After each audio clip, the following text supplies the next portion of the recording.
et bienvenue dans ce nouvel épisode de l'Église Ensemble. J'espère que vous allez tous très bien, en tout cas moi ça va super. Aujourd'hui nous nous retrouvons avec le pasteur Fidi Andrian Aivo qui va nous présenter une prédication qui a pour titre « Semer, semer, semer ». Si vous avez des questions, je vous invite à les poser dans le chat, un pasteur y répondra. Je vous dis à tout à l'heure et bon visionnage.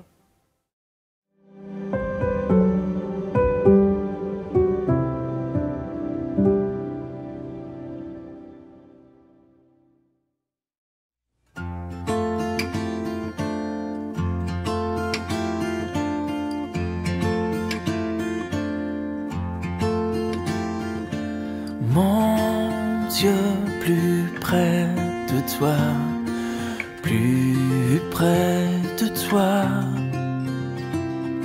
c'est le mot de la foi, plus près de toi.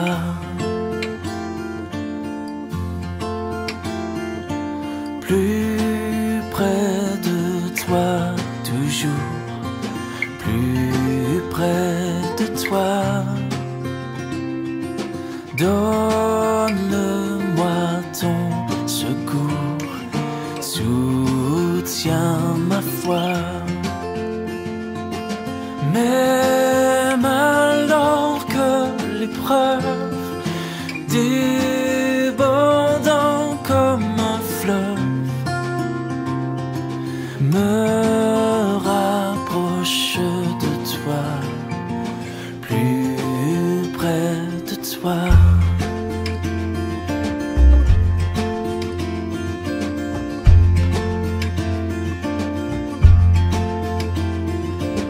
Plus près de toi, Seigneur, plus près de toi.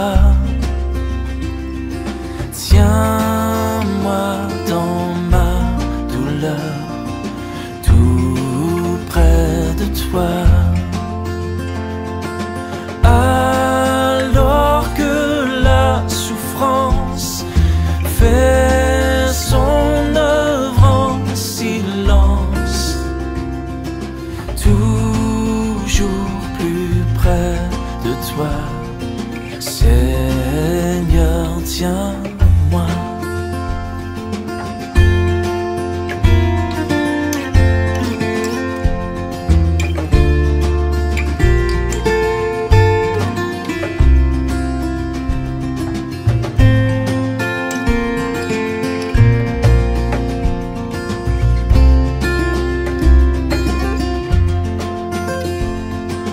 Mon Dieu, plus près de toi, dans le désert, j'ai vu plus près de toi ton ciel ouvert.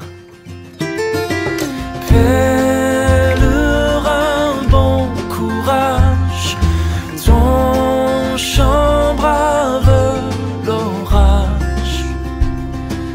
Mon Dieu, plus près de toi, plus près de toi.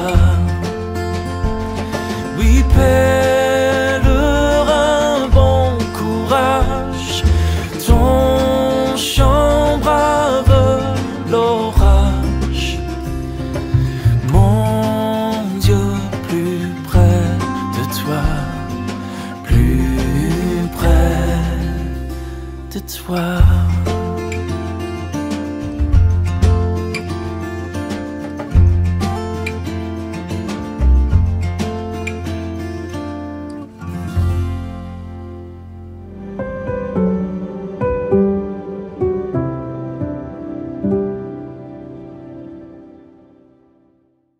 Je suis très heureux d'être avec vous aujourd'hui pour partager sur un message sur la parole, le fait de partager la parole, le fait de témoigner, le fait de dire cette bonne nouvelle de Jésus-Christ à toutes les personnes autour de nous.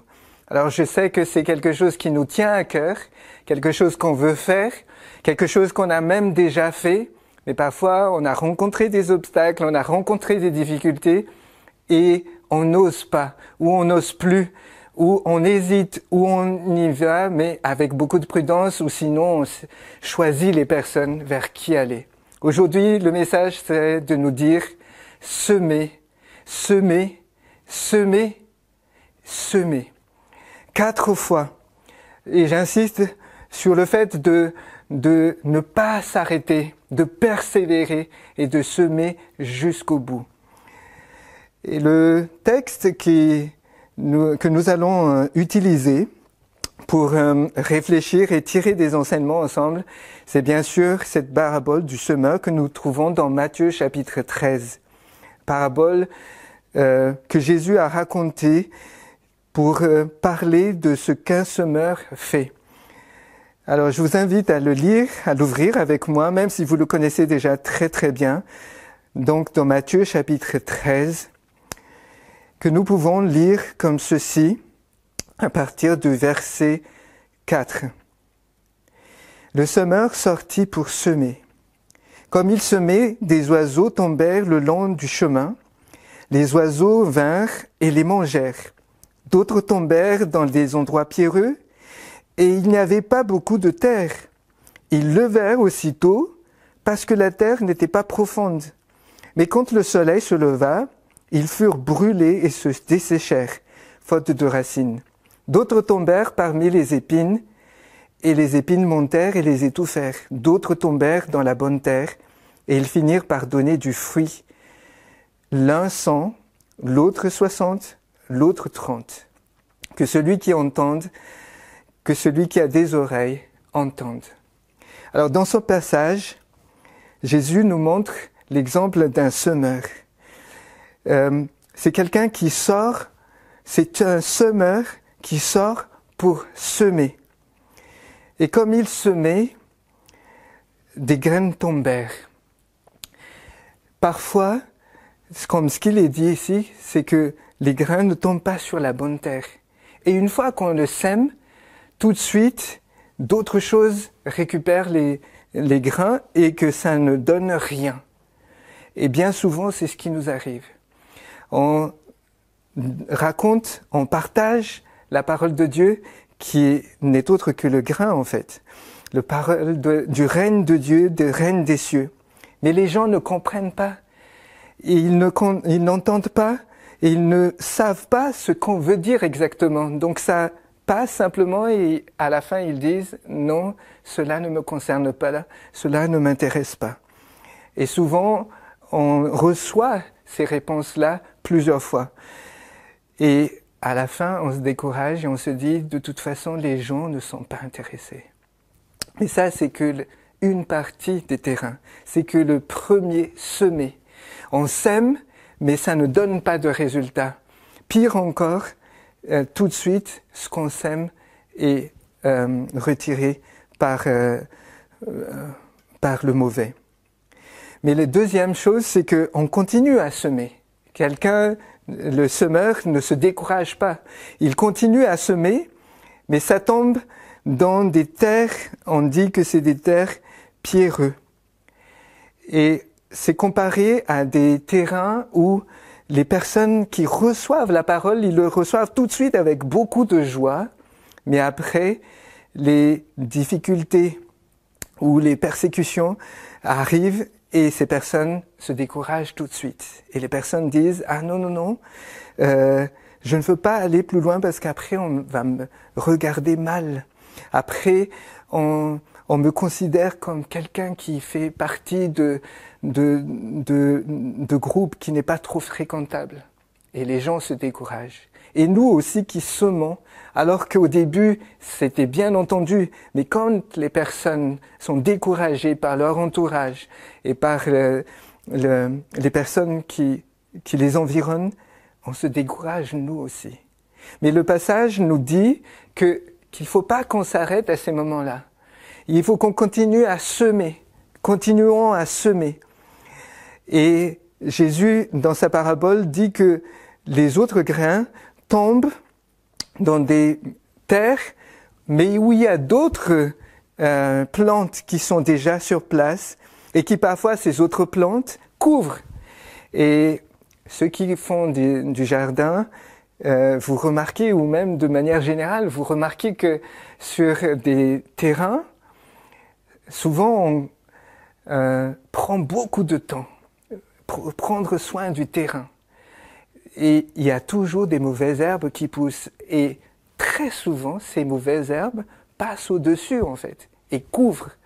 Et quand ça couvre, alors que nos plantes, ce qu'on a voulu, étaient meilleures, les mauvaises herbes passent au-dessus, les ronces passent au-dessus, et ça ne porte pas de fruits.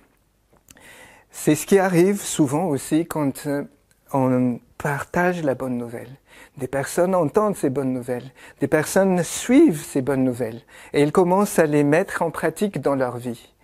Mais les traditions, les habitudes de tous les jours font que un jour, ces choses, les quotidiens, les difficultés de tous les jours passent au-dessus et on oublie la parole de Dieu. Aujourd'hui, nous savons qu'il y a beaucoup de distractions autour de nous. Et ces distractions nous enlèvent du temps, y compris aux personnes qui sont à l'église, y compris pour nos enfants, y compris pour nous-mêmes. Et quand Jésus nous donne les bonnes paroles, parce que nous avons des difficultés, nos réponses à la fin, c'est « il faut que j'arrête, parce que je n'ai pas le temps, je dois travailler, parce que j'ai trop de distractions. » Et parfois, on le pense, parfois c'est inconscient, et on s'éloigne petit à petit. Et les personnes qui sèment la parole, nous qui semons les paroles, à un moment, on se décourage en disant « j'ai essayé, mais ça n'a pas porté de fruits. J'ai essayé, mais les gens ignorent. J'ai essayé, mais les gens, après, ils sont en difficulté, ils abandonnent. J'ai essayé, mais la vie de tous les jours, le temps fait que nous ne faisons pas. » Et là vient le 4e semé. Chers amis, cette 4e semée nous encourage à ne pas abandonner avant d'essayer une 4e fois, voire encore plus que cela. Et c'est là où notre grain tombe sur la bonne terre. En tout cas, d'après la parabole de Jésus. Et une fois que ça tombe sur la bonne terre, ça pousse et ça porte du fruit. Et le texte dit que l'un porte 100, d'autres 60, d'autres 30. Les résultats ne sont peut-être pas pareils, mais en tout cas, ça porte du fruit. Je ne vais pas trop m'attarder sur le résultat.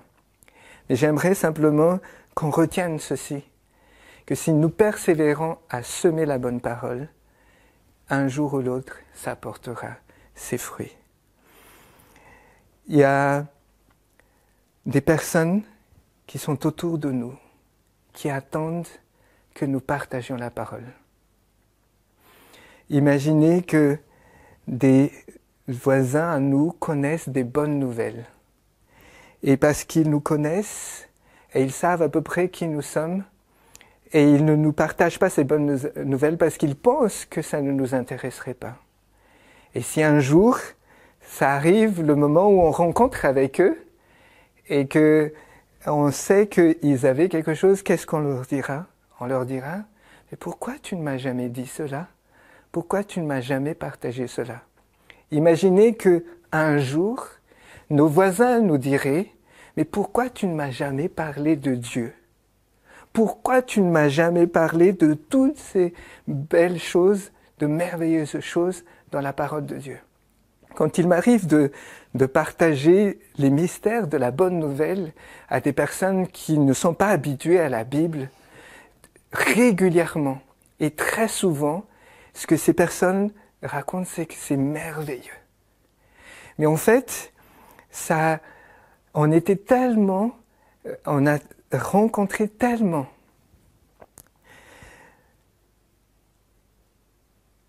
Mais en fait, on a tellement rencontré des personnes qui ne voulaient pas aller plus loin, qui ne voulaient pas entendre, qui avaient tellement d'a priori, et que ces personnes nous ont découragés et qu'on ne souhaite plus aller plus loin. Et rappelez-vous, la parabole, Jésus l'a racontée de façon à dire que il y a 3 types de terre au début.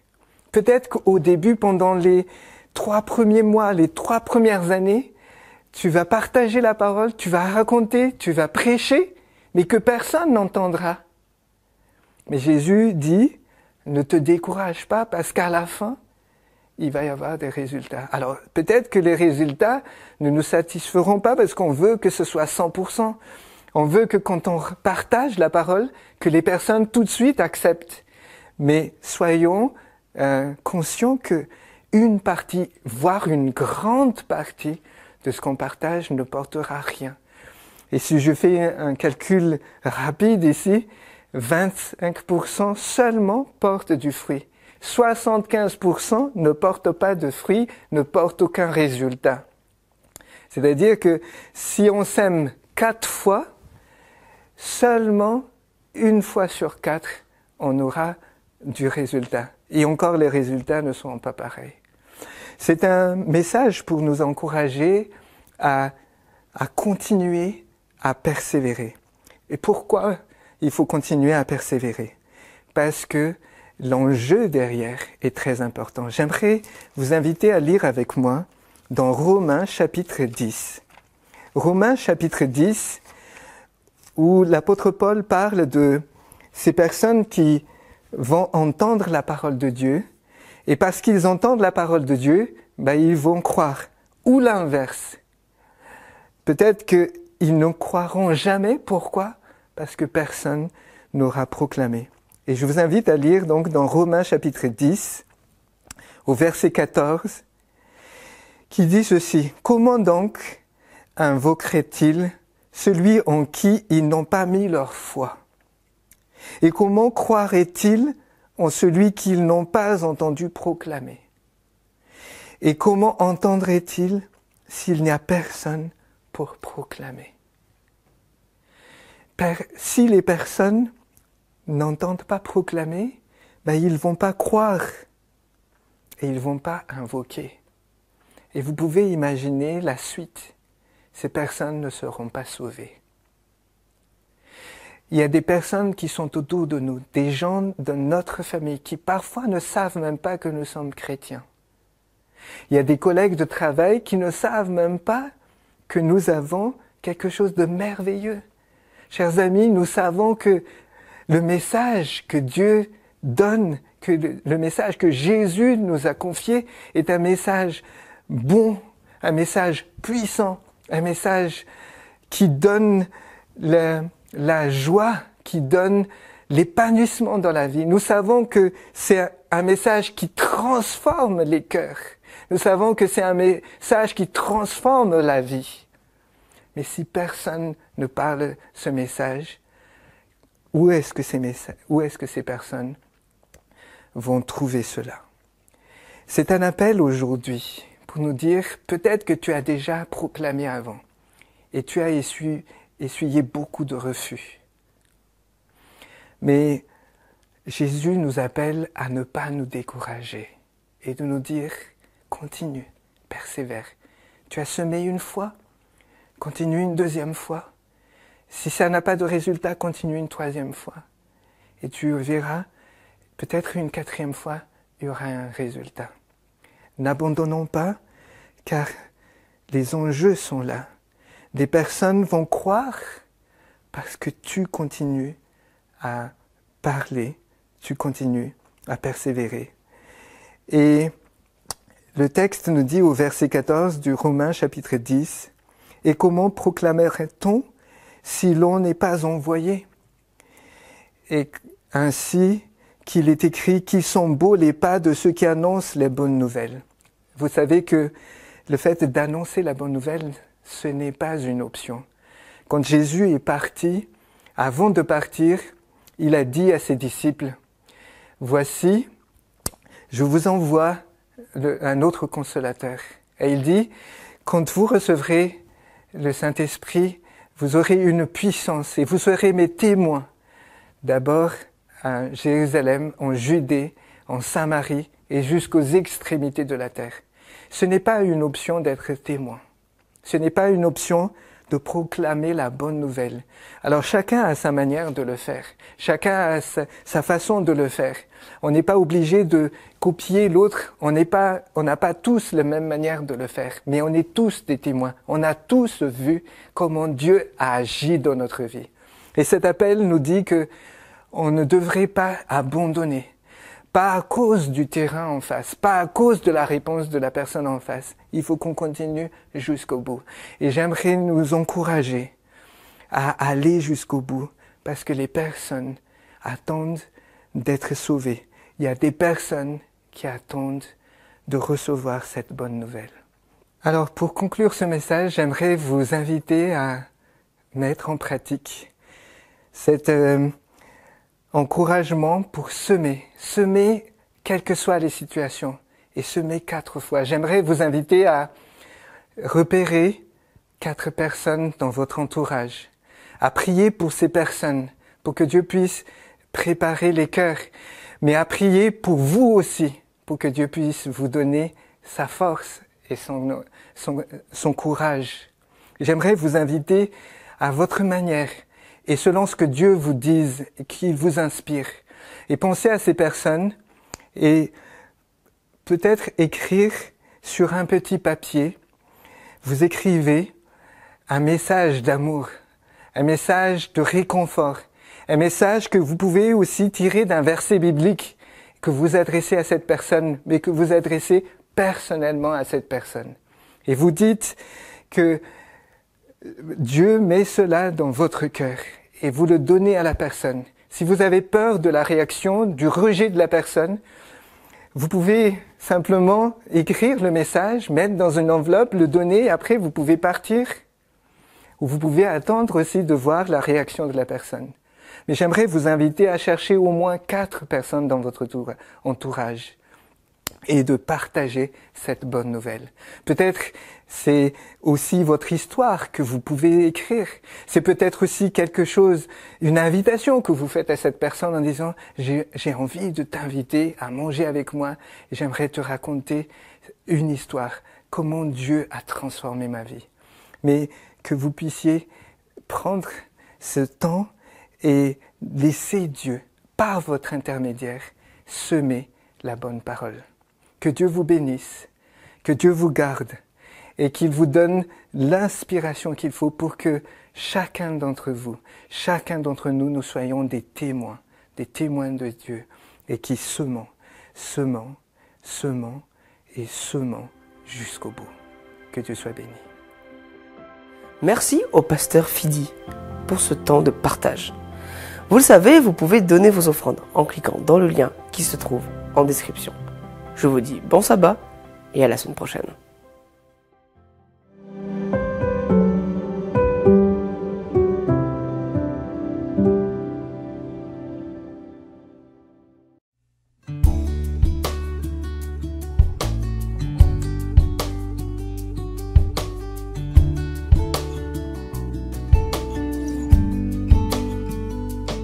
Si le monde te reprend et ton or et ton argent, si la pauvreté vient assombrir ton cœur,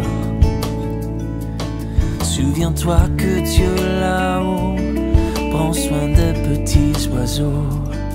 Abandonne tes fardeaux à ton sauveur. Laisse-les, laisse tes fardeaux aux pieds de ton sauveur. Si tu crois sans défaillir, il saura te secourir. Abandonne tes fardeaux à ton sauveur.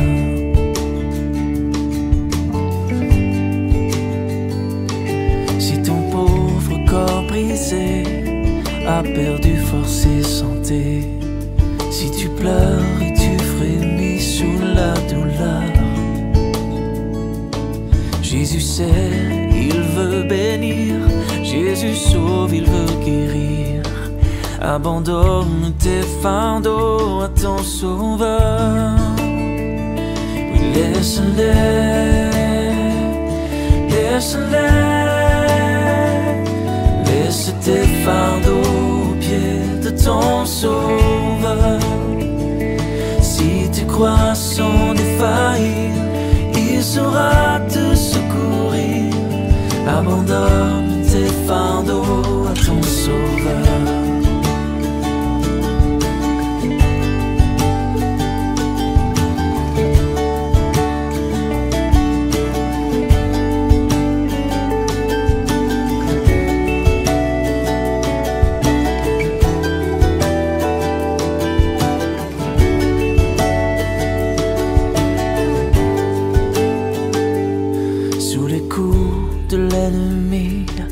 Ton courage a-t-il faibli et ta foi sombrée peut-être sous la peur? Souviens-toi que Dieu ton Père aime exaucer les prières. Abandonne tes fardeaux, ton Sauveur. Laisse-les, laisse-les. Laisse tes fardeaux aux pieds de ton Sauveur. Si tu crois sans défaillir, il saura te secourir.